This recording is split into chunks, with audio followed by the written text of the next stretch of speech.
안녕하세요. 오늘도 서연살롱을 찾아주셔서 감사합니다.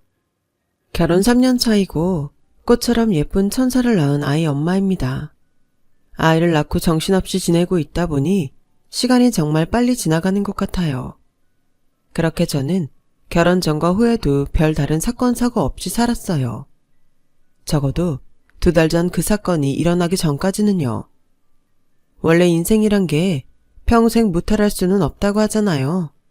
크든 작든 어떤 일이 일어나는 것은 별스럽지도 않은 것인데 아무리 생각해도 저와 저희 가족이 겪은 그 일은 대수롭지 않게 넘기기엔 너무나도 기가 차서 이렇게 이야기를 하게 되었어요.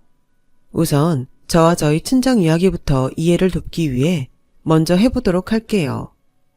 저는 대단히 잘나지도 또 대단히 어렵지도 않은 그저 평범한 집의 장녀로 태어났어요. 그리고 그런 저에겐 6살 어린 여동생이 있는데요. 부모님이 나이가 어느 정도 있을 때 낳은 막내라 제 동생은 사랑을 아주 많이 받고 자랐어요. 그런데 그게 문제였을까요? 사춘기에 접어든 제 동생은 평범한 저희 집에 문제를 일으키기 시작했고 처음엔 잠깐 지나가는 호르몬의 장난이라고 생각했는데 점점 그 정도가 심해져 급기야 평범했던 저희 집의 일상을 위협하기 시작했어요. 안녕하세요. 저는 희진이 담임선생님인데요. 혹시 희진이 어머님 되세요? 언제부턴가 저희 엄마는 핸드폰에 모르는 번호만 뜨면 심장이 벌렁거린다며 제가 있을 땐 대신 전화 좀 받아달라고 했을 정도였는데 10번 중 6, 7번은 제 동생이 사고를 쳐서 걸려온 전화였죠.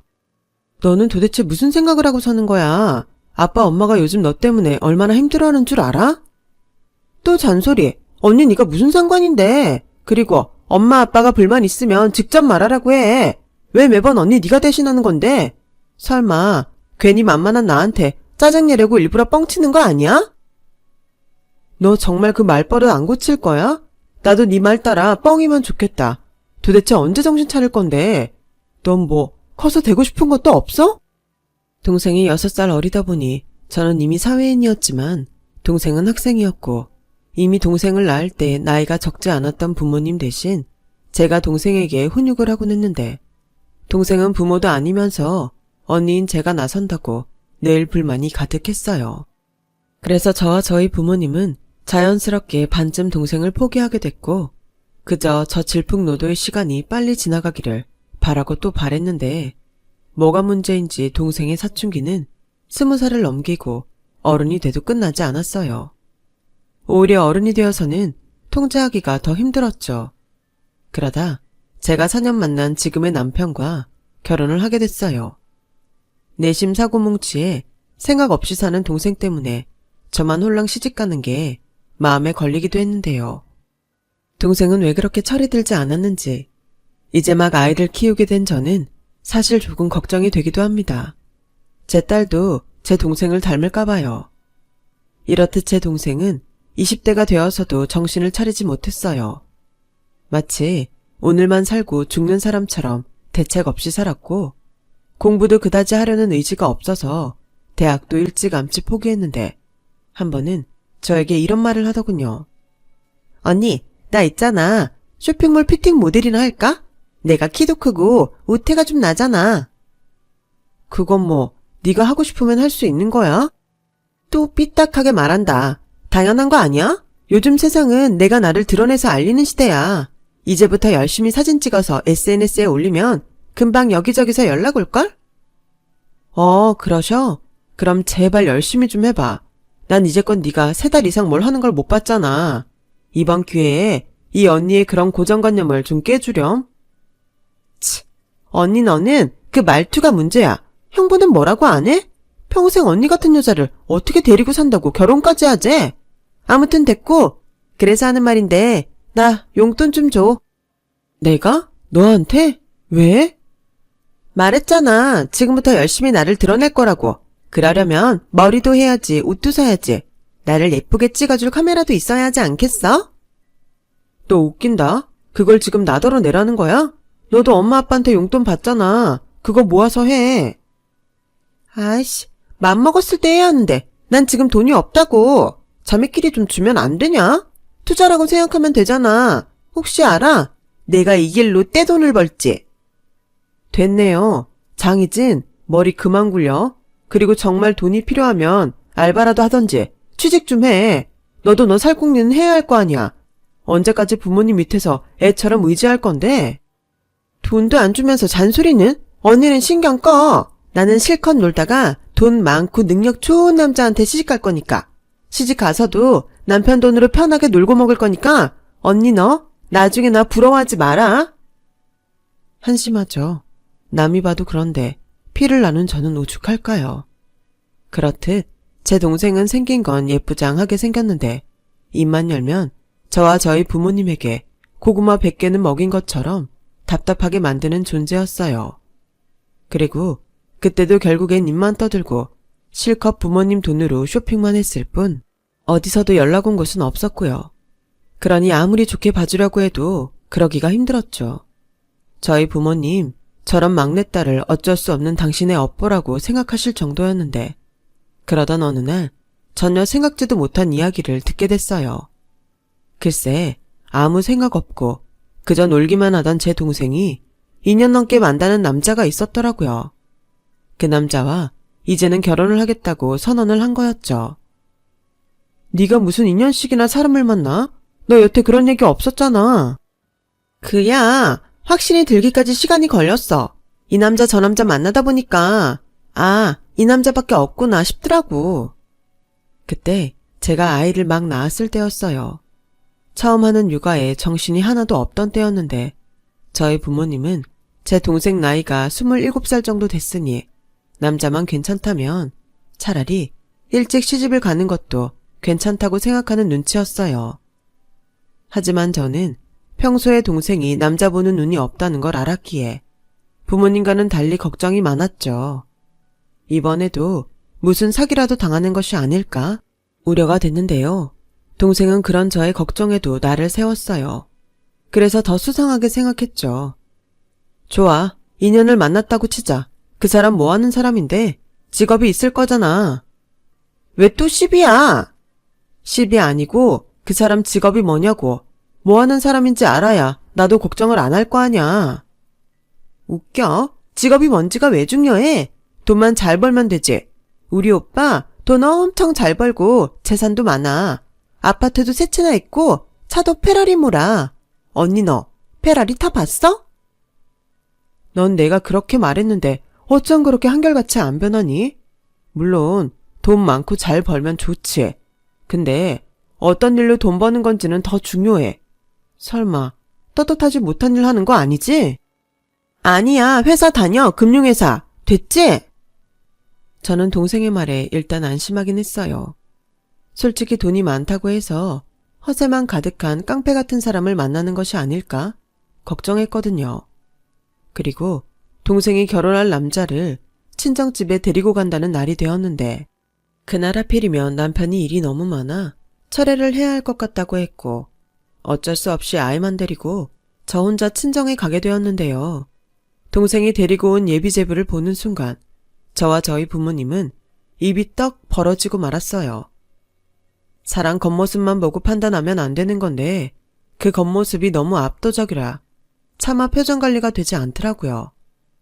보통 제대로 된 사람이라면 어른들에게 그것도 예비 처갓집에 인사를 드리러 가는 자리에 단정한 옷차림을 할 텐데 예비제부는 거대한 씨름 선수 같은 몸에 옷이 불편한지 양복을 입었음에도 옷 단추는 반쯤 풀렸고 셔츠 끝자락도 제대로 바지 안으로 넣지 않았는데 옆구리엔 보기도 안쓰러운 명품 클러치백을 찔러넣고 있으니 꼭 일수 찍는 양아치처럼 보였어요.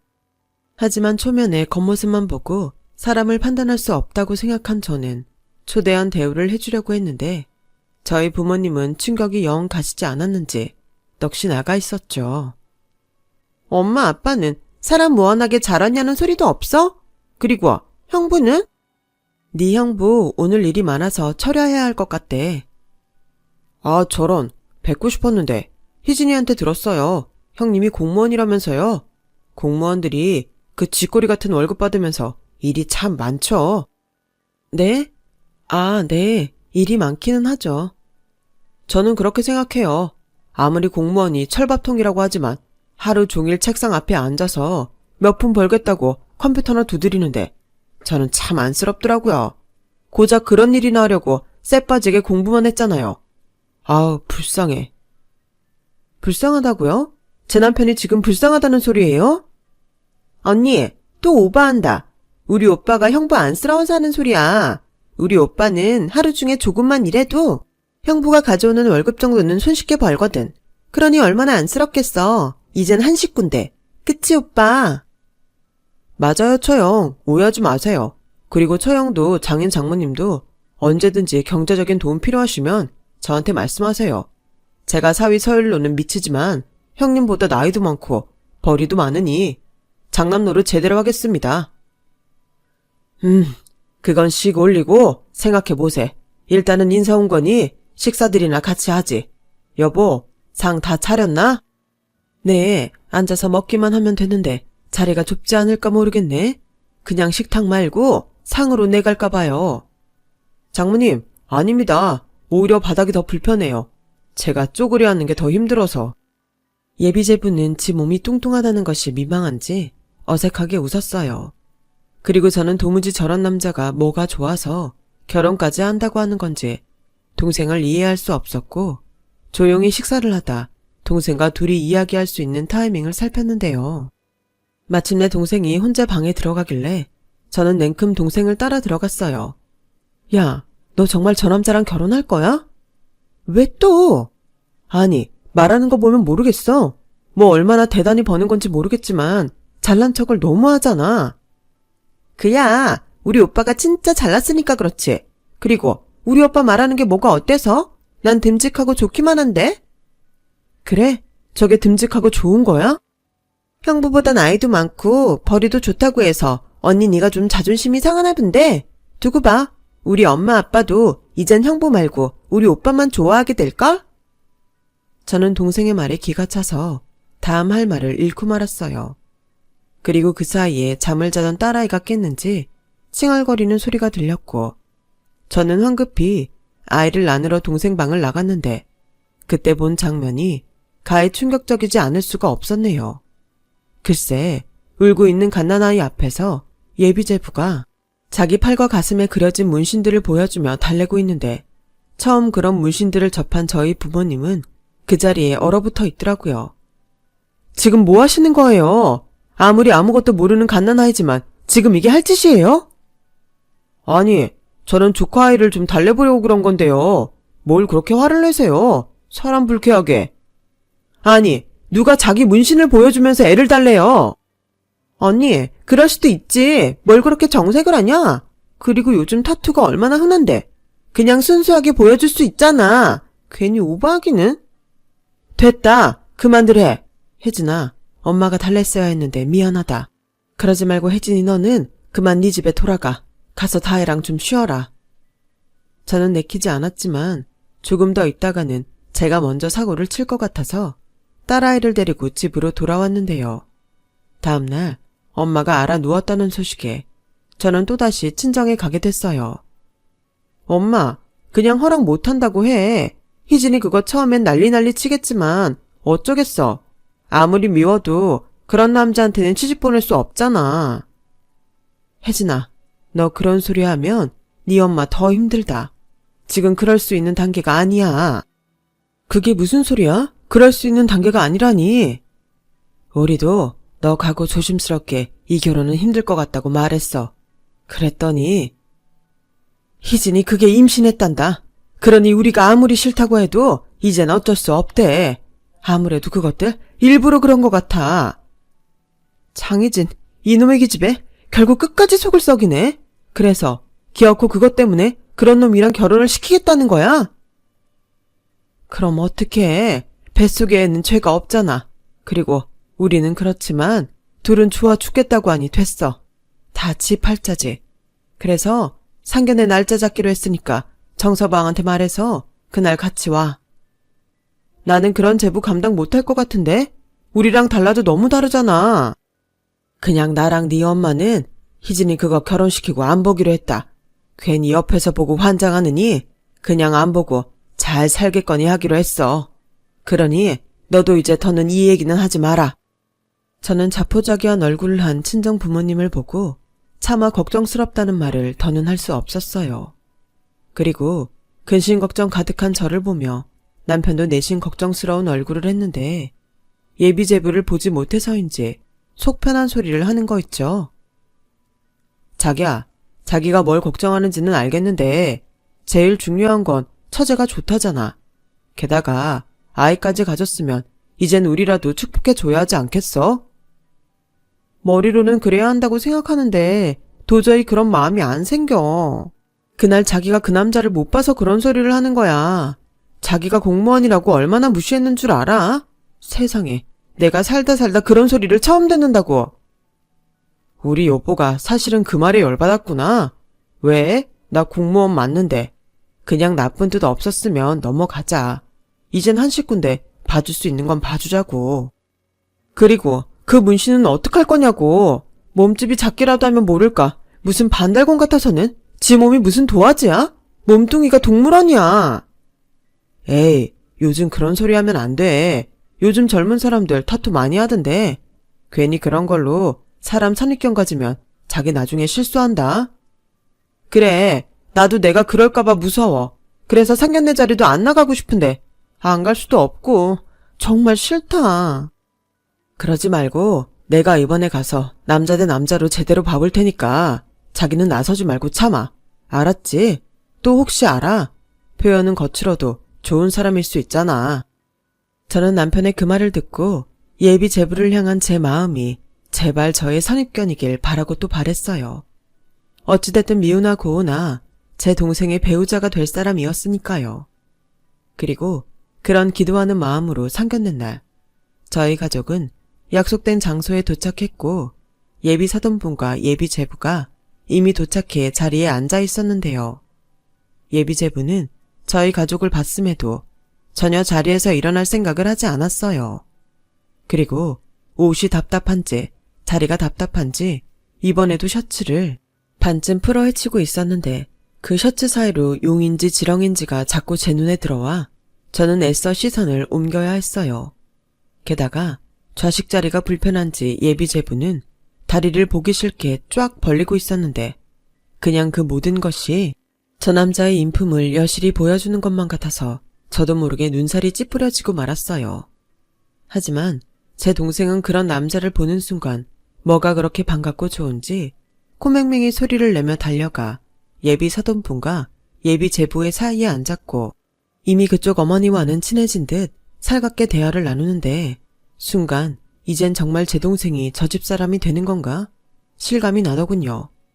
장희진, 이리 와. 오늘 상견례 자리인데 네가 거기 있으면 어떡해?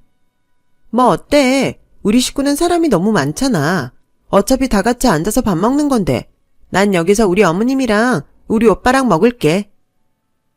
드세요. 이미 희진이는 우리 집 사람이나 다름없으니 희진이 말대로 상관없습니다. 그나저나 인사가 늦었네요. 안녕하세요. 뵙고 싶었습니다.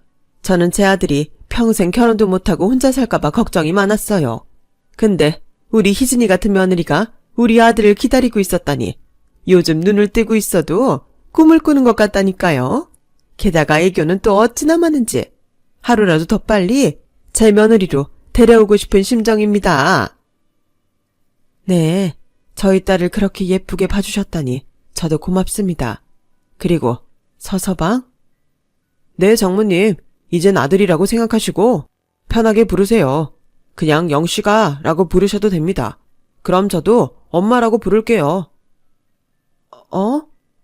그래. 차차 그러세. 아우, 우리 안사도님은 부끄러움이 많으신가 보네요. 첫째 딸이 엄마를 닮았나?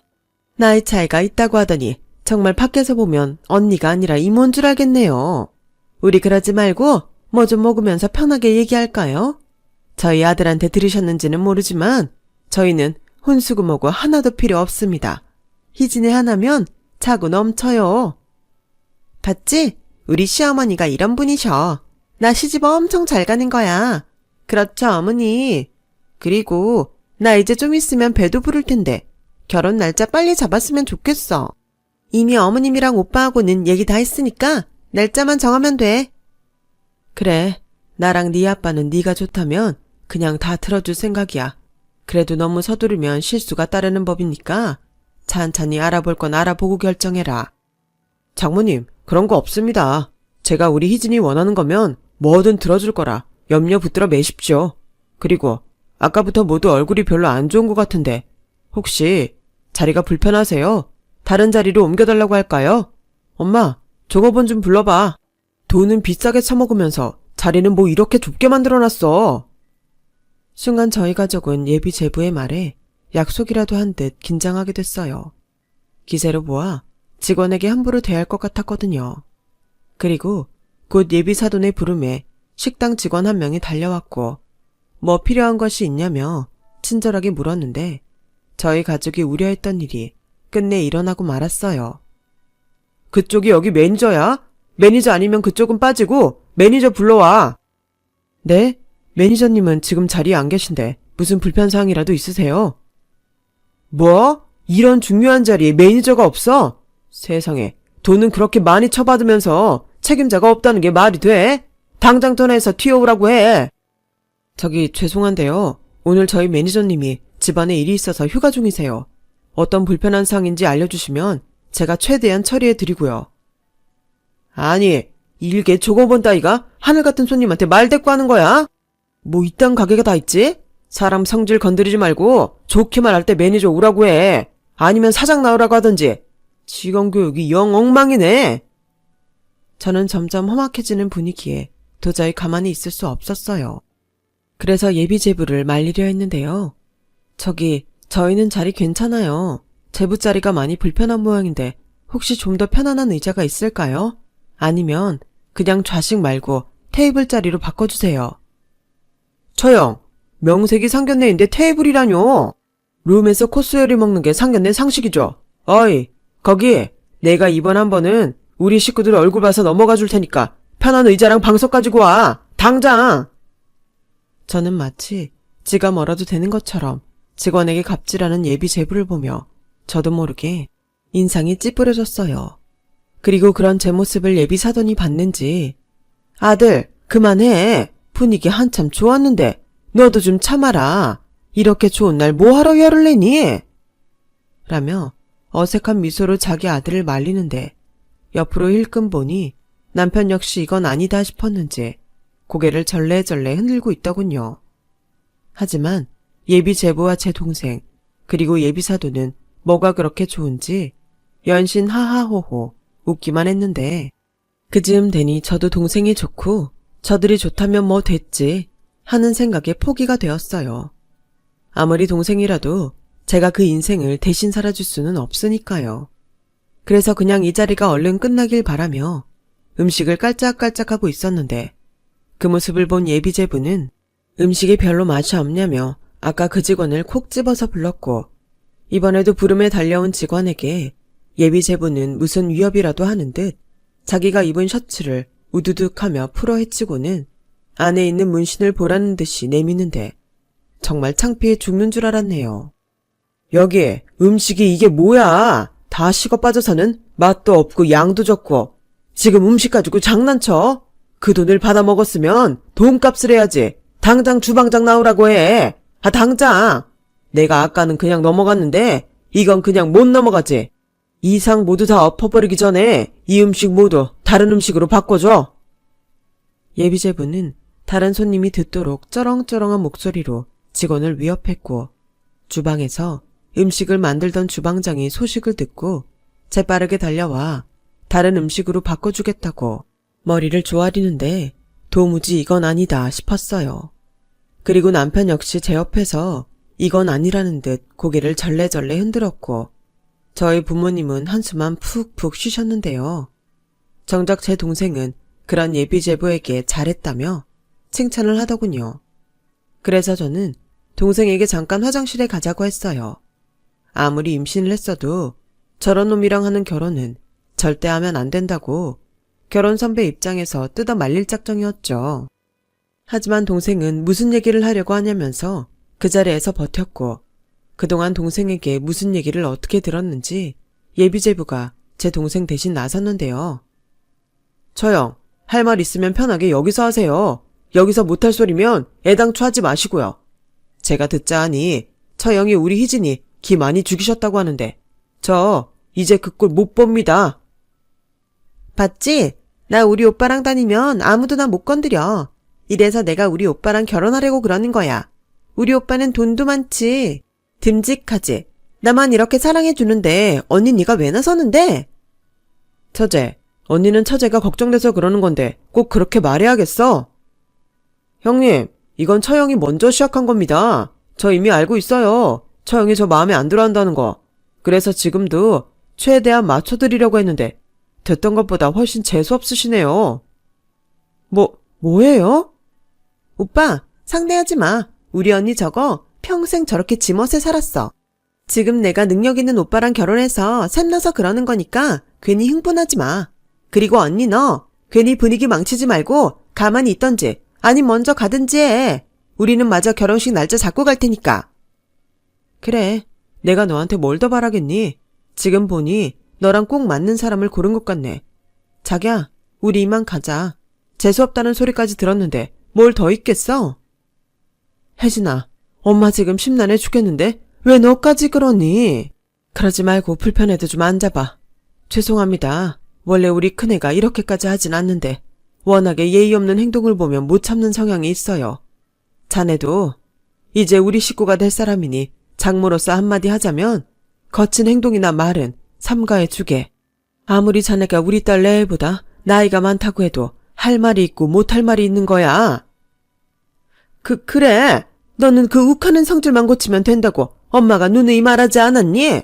너 이러다 이 결혼도 물 건너가는 수가 있어.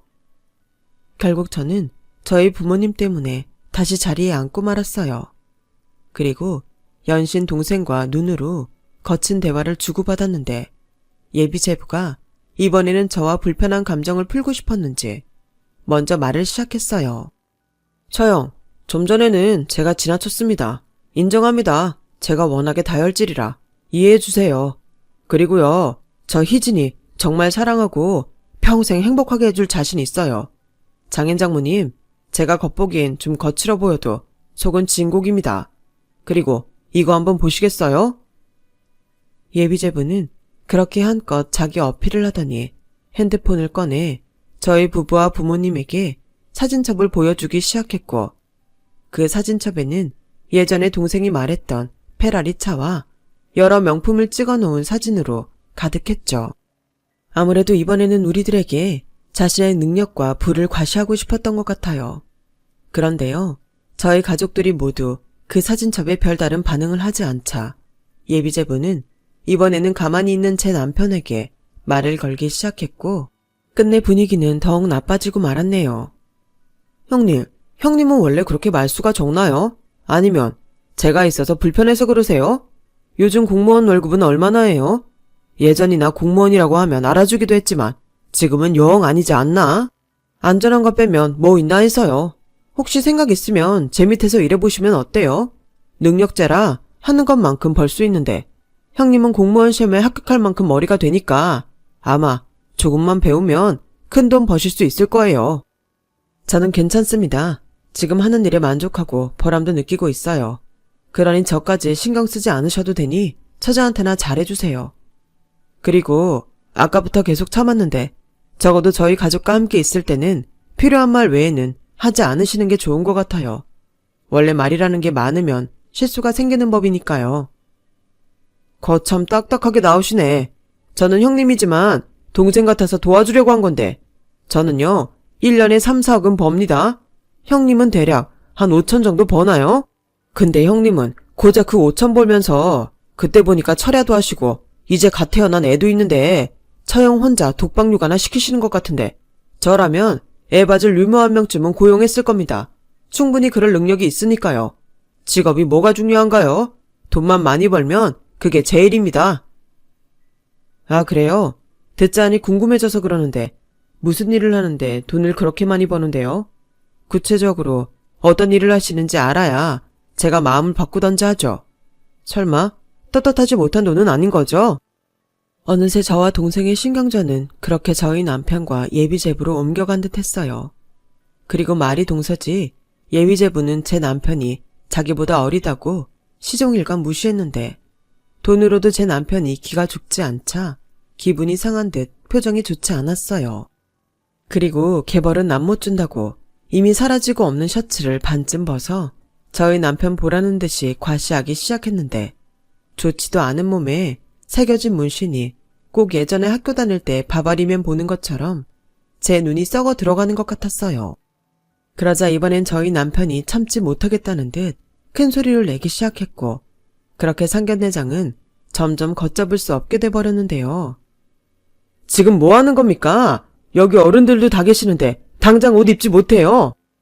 아니, 아무리 서열을 형님이라고 하지만 나보다 나이도 어린 게 어디서 명령을 하고 지랄이야. 아들, 진정해. 너 이러다 또 사고 친다. 희진아, 네가 좀 나서서 말려봐. 형부, 진짜 너무해요. 그냥 좀 넘어가주면 안 돼요? 무슨 콧대가 그렇게 높아? 처제야말로 이렇게 식구들 걱정시키면서 이 결혼을 해야겠어. 아무리 임신을 했다고 해도 처제 인생에 걸린 문제야. 장인 장모님, 저도 들어서 알지만 이 결혼 막아야 합니다. 처제 저러다 큰일 나요. 그때였어요. 예비 제부는 끝내 지 분을 참지 못하고 상을 엎어버렸고 음식이 죄다 쏟아지면서 저희 부모님이 그 음식을 뒤집어 쓰게 됐는데 예비 제부라는 놈은 완전히 이성줄을 끊어먹었는지 분위기를 더욱 험악하게 만들었어요. 아니, 내가 어디가 어때서 큰일이 난다는 거야. 아버님, 어머님, 어디 입이 있으면 말씀해보세요. 언제는 희진이 원하면 뭐든 상관없다면서요. 솔직히 희진이 이 집안에서 천덕꾸러기라는 거 저 모르지 않습니다. 그래서 그냥 대충 넘어갈 거라고 생각했는데 아니, 내가 내 돈으로 희진이 행복하게만 해주면 그만 아닙니까? 그래, 이왕 이렇게 다 엎어진 거 내 속 시원하게 다 말하겠네. 자네가 돈을 얼마를 버는 건지 여기 있는 우리 식구는 다 관심이 없어. 하지만 자네가 이렇게 사람을 함부로 대하고 똥인지 된장인지 구별을 못하는 건 우리는 도무지 받아들일 수가 없네. 우리는 다른 건 몰라도 인성이 좋은 사위를 원해. 인성이요? 인성이 밥 먹여주나요? 인성만 좋으면 행복하답니까? 아주 웃기지 않는 집구석이네. 그놈은 그렇게 말하고 지 앞에 있는 유리컵을 신경질적으로 3개 던졌어요. 그리고 그 유리컵이 깨지는 소리에 여기저기서 비명이 들렸는데 저희 남편이 저와 아기 그리고 저희 부모님을 보호하느라 앞으로 나섰고 둘은 그렇게 몸싸움을 하게 됐어요. 저는 연애할 때도 결혼하고도 남편이 누군가와 몸싸움을 하는 것을 본 적이 없었기에 많이 놀랐는데 제 동생은 아무렇지 않다는 듯 어이없게도 코웃음을 쳤고 저는 그런 동생의 뺨을 3개 내리치고 말았어요. 그러자 저에게 맞은 동생이 귀청이 찢어지게 왜 때리냐며 소리를 질렀고 그 소리에 저희 애는 울기 시작했는데 정말 식당 안은 아수라장이 되고 말았죠. 그때였어요. 식당 직원이 경찰에 신고를 했는지 밖에서 경찰차 사이렌 소리가 들렸고 순간 그 소리에 그놈이 먼저 반응을 보였는데요. 에이씨, 왜 경찰을 부르고 지랄인데? 내가 다 변상하면 되잖아. 당장 돌려보내.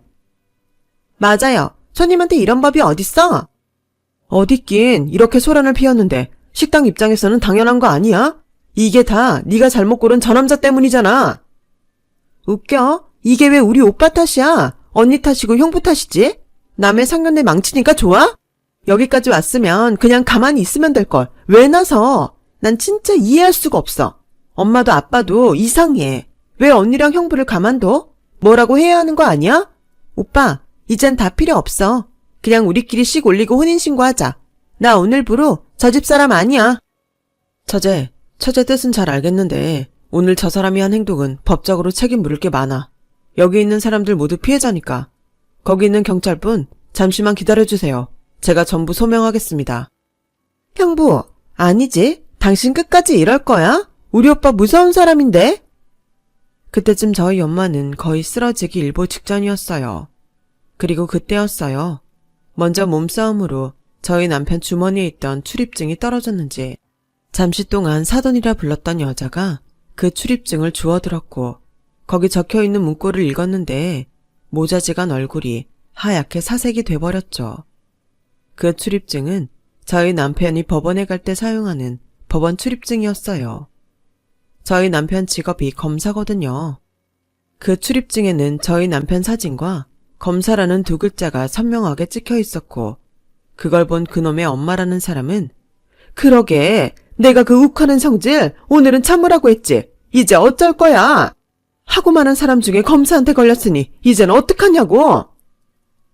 희진이 너 형부 공무원이라며 검사라는 말 안 했잖아. 너 나 엿먹이냐?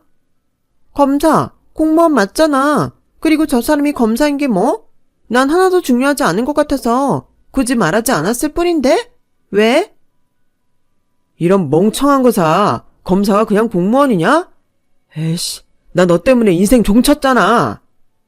생각해보니 제 동생은 제가 남편을 처음 만났을 때부터 저희 남편에게 별다른 관심이 없었어요. 다른 집 처제들은 형부 하면서 살갑게 군다는데 제가 워낙 동생한테 엄하다 보니 동생이 다가오지 않으려 했고, 그렇다 보니 지 형부가 검사라는 자각도 크게 없었던 것 같은데, 그래도 그렇지 어떻게 검사를 그냥 공무원이라고 소개했는지 제 동생이지만 참 어이가 없던 순간이었어요. 그리고 남편은 경찰에서 신분을 밝히며 식당 직원과 주방장을 불러 오늘 있었던 일을 상세히 소명하는데, 한껏 자기 몸을 과시하며 험악한 분위기를 만들던 그놈은 언제 지가 그랬냐는 듯 순한 양이 되어서 저희 남편에게 형님 굽실거렸고, 그의 어머니도 제발 한 번만 봐달라며 무릎까지 꿇었는데, 그때 제 동생이 저희 부모님에게 이런 소리를 했어요. 엄마, 아빠, 잊었나 본데 나 임신 중이야. 그러니까 형부 좀 말려서 일 크게 만들지 말라고 해. 안 그럼 나 정말 인연 끊고 아무도 모르는 데 가서 콱 죽어버린다. 그래, 어디 그럴 용기 있으면 한번 해봐. 여태 나는 네가 언젠가는 철이 들 거라고 생각했어. 그리고 이 결혼도 우리 모두 내키지 않지만 너 때문에 여기까지 온 건데 이제 나도 너무 힘들다. 우리 그냥 이쯤에서 부모 자식 간에 영 끊자. 여보, 우리 이제 그만 돌아가요. 나 여기 더 있다가는 쓰러질 것 같아. 그래, 그러자고. 혜진아, 너 여기 남아있을 거면 우리가 다해 데려가마. 너는 일 마무리하고 와. 이제 우리한테 자식은 너 하나고 사위는 정서방 하나야. 알겠지? 엄마, 아빠, 진짜 이럴 거야? 평생 언니만 편애하더니 정말 이럴 거냐고. 이봐요. 우린 그쪽 엄마도 아빠도 아니니까 그렇게 부르지 마요. 그리고 혹시나 해서 일러두는데 결혼을 하든 파혼을 하든 알아서 하고, 우리 재산은 다 여기 있는 우리 딸 혜진이 몫이니 행여 나중에라도 딴소리하지 말아요. 그리고 다신 보지 맙시다. 저희 부모님은 그렇게 말하고 저희 애를 데리고 먼저 식당을 나가셨어요. 그리고 아무리 싹싹 빌어도 현행범인 그놈은 경찰서까지 가게 됐는데, 저희 남편도 이번엔 독이 바짝 올랐는지 저런 놈은 뜨거운 맛을 보여줘야 한다며 단단히 벼렀고, 나중에 알고 보니 그놈은 역시나 예상했듯 그리 떳떳한 놈이 아니었어요. 1년에 3, 4억은 번다는 그놈의 직업이 불법 고리대금업이었거든요. 게다가 어디 조직에 소속되어 있는지 그 전과도 참 화려했는데, 제 동생한테 그렇게 자랑했던 페라리와 명품들도 모두 떳떳하지 못한 물건들이었죠.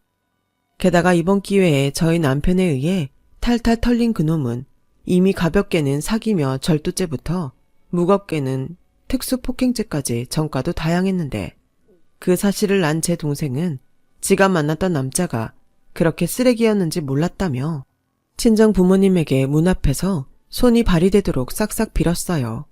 하지만 이번에는 그리 쉽게 동생을 받아주지 않겠다 결심한 저희 부모님은 동생이 아무리 문 앞에서 석고대죄하듯 대성통곡을 해도 절대 받아주지 않았고, 급기야 시끄럽다며 경찰에 신고까지 하셨는데, 그러는 과정에서 저와 저희 가족은 또 한 가지 기가 막힌 사실을 알게 되고 말았어요. 임신해서 결혼해야 한다고 했던 제 동생이 사실은 임신하지 않았던 거예요. 그저 결혼을 허락받기 위한 거짓말이었다는데, 이젠 정말 놀랄 것도 없다고 생각한 우리들이었지만 이번에도 황당한 동생의 거짓말에 모두 혀를 내두르고 말았답니다. 결국 제 동생은 집에 돌아오지 못하고 쫓겨나고 말았어요. 뭐 언젠가 정신을 차리면 그때는 달라질 수도 있겠지만요. 아무튼 이번 사건으로 저희 친정은 한바탕 시름을 앓았고 이제는 조금씩 일상으로 돌아오고 있는데요. 저는 이번 기회에 저희 남편을 다시 보게 됐어요. 쥐뿔 아무것도 없이 거짓으로 과시하려는 그딴 놈을 보니 정직한 마음으로 지금 하는 일에 최선을 다하며 이 일이 천직이라고 보람있어 하는 남편이 그렇게 자랑스러운 거 있죠. 언젠가 저희 딸도 이런 아빠의 올곧은 점을 꼭 닮았으면 하는 바람입니다. 그놈은 현재 그동안 수배 중인 부분도 있어서 실형을 살고 있어요. 듣자 하니 그 엄마라는 사람도 아들을 포기한 것 같다고 하더라고요. 변호사도 못 구하고 국선 변호사도 서로 변호를 미루고 있어서 아마도 이번에는 쉽게 빠져나오지 못할 듯 싶다고 하네요. 평생 인생을 그렇게 살았을 그놈이 이번에는 제대로 죗값을 모두 받을 수 있기를 바라며 여러분들도 부디 저런 놈과 엮이는 일 없이 좋은 인연만 함께 하시길 진심으로 바라며 지금까지 저의 이야기 들어주셔서 대단히 고맙습니다. 부디 앞으로의 나날들이 건강하시고 행복함만 가득하길 바랄게요. 감사합니다. 여러분, 사연 댓글에 응원과 현명한 조언 부탁드려요. 좋아요와 구독은 저에게 큰 힘이 됩니다. 오늘도 좋은 일 가득하세요.